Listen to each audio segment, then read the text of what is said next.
একুশে জুলাইয়ের প্রস্তুতি সভার আগে বিক্ষোভের মুখে মন্ত্রী সিদ্দিকুল্লাহ চৌধুরী। আওয়াজ উঠল কালো পতাকা এবং ছাঁটা হাতে গো ব্যাক স্লোগান। 21শে জুলাই শহীদ দিবস উপলক্ষে প্রস্তুতি সভার আগে উত্তপ্ত হলো মন্তেশ্বর বিধানসভার মালডাঙ্গা এলাকা। সভাস্থল পরিদর্শনে এসে স্থানীয়দের বিক্ষোভের মুখে পড়লেন রাজ্যের মন্ত্রী তথা বিধায়ক সিদ্দিকুল্লাহ চৌধুরী। বিক্ষোভকারীরা হাতে কালো পতাকা ও ঝাঁটা নিয়ে গো ব্যাক স্লোগানে সরব হন এলাকাবাসীরা। মন্ত্রীর বিরুদ্ধে ওঠে চিটিংবাজ, ধাপ্পাবাজ বলেও তীব্র কটাক্ষ। বিক্ষোভকারীদের অভিযোগ, নির্বাচনের সময় ছাড়া এলাকায় তার দেখা মেলে না। 4 বছর ধরে বিধায়কের মুখ দেখেননি বলেই এলাকাবাসীদের অভিযোগ। তাকে ভোট পাখি বলেও কটাক্ষ করেন অনেকে। এই ঘটনার প্রতিক্রিয়ায় মন্ত্রী সিদ্দিকুল্লাহ চৌধুরী বলেন, এরা আমাদের দলের কেউ নয়, সব ভাড়া করা লোক। পরিকল্পিতভাবে আমার ভাবমূর্তি ক্ষুণ্ণ করার চেষ্টা চলছে। ঘটনাকে ঘিরে স্থানীয় রাজনৈতিক মহলে চাঞ্চল্য ছড়িয়েছে।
पुलिस मिलिटारी छापी दिसते हो पब्लिक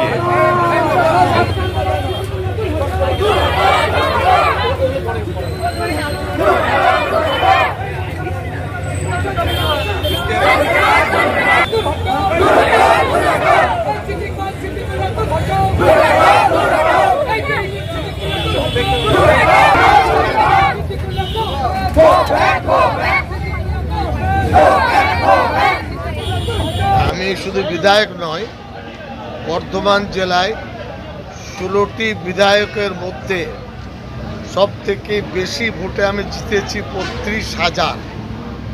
বিগত লোকসভা নির্বাচনে 48,000 ভোট মন্তেশ্বর মঙ্গলকোট দিয়েছে। আমি বুঝতে পারছি না, এই সমস্ত ভাড়াটে মুখ, এরা দল করে না, এরা একেবারে গুন্ডা বাহিনী। এদেরকে ভাড়া করা হয়েছে এবং তৃণমূল দলকে ধ্বংস করার, অপমানিত করার, মমতা ব্যানার্জিকে হেয় করার চেষ্টা হচ্ছে। আমার আজ থেকে একটা সন্দেহ তৈরি হচ্ছে যে এত শক্তি পাচ্ছে কোথায়? এদের সাথে মাওবাদীরা তো যুক্ত নেই, এরা শক্তি পেল কি করে? দলের ক্যাবিনেট মন্ত্রী কোন কাজটা আমি করিনি? এখানে এই বন্যায় ভেসে গিয়েছিল, বসেছিলাম এখানে ডেড বডি উদ্ধার করার জন্য, স্পেশাল বোট এনেছিলাম, তারপরে এলাকায় রিলিফ দিয়েছি। কোন জায়গায় আমি কাজ করি? আসলে ওই চোখের উপরে নুন পড়েছে। এখন এই আধিপত্য বিস্তার করে তারা তৃণমূল দলকে ধ্বংস করতে চাইছে। মাথায় যারা বসে আছেন তারা আখের গুছিয়ে নিয়েছেন।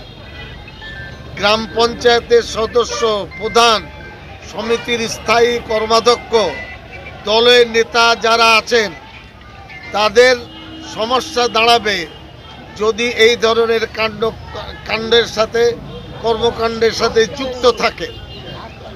এরপরে আমি আগামী 8-9 তারিখে সভা করব মন্তেশ্বর, কুসুমগ্রাম, তারপরে এখানে মালডাঙ্গা এবং মন্তেশ্বর। তাদের মানে অস্থিরতা বেড়ে গেছে, একচ্ছত্র আধিপত্যবাদ, এটা দলে চলবে না। দল কারোর স্থায়ী সম্পদ নয়, দল হলো জনগণের। যারা এসেছে আমি এদের কোনোদিন দেখিনি, না এরা বুথ এজেন্ট, না বুথ কর্মী, না অঞ্চলের কর্মী। নেতারা লেলিয়ে দিয়েছে পয়সা দিয়ে। ওরা আমার নাম জানে ভালো করে। কারণটা কি? কারণ তোলাবাজি। কারণ হলো দলের নামে মমতা ব্যানার্জির ছবি, অভিষেকের ছবি বিক্রি করে ত্রাস তৈরি করা, এটা হলো তাদের লক্ষ্য। আর কয়েক মাস পরে বিধানসভা নির্বাচন, হ্যাঁ, এখানে কি কেউ নতুন করে কোনো প্রার্থী নতুন মুখ হতে চাইছে এরকম কিছু ব্যাপার আছে? আমি বলি সেটা দল ঠিক করবে। এখানকার মানুষ 2.5 লক্ষ ভোটার মন্তেশ্বরে। আমি 100% বলতে পারি এরা 2-4 জন, 50 জন, 100 জন, 200 জন তাদের পরিবার, এতে কিছু হবে না। ও আপনার স্রোতে ভেসে যাবে।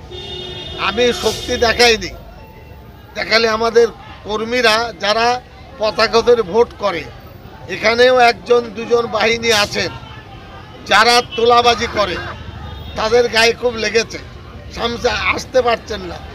এখানে যদি চৌধুরী সাহেব সভা করেন পরিস্থিতি আরও অনুকূলে হবে।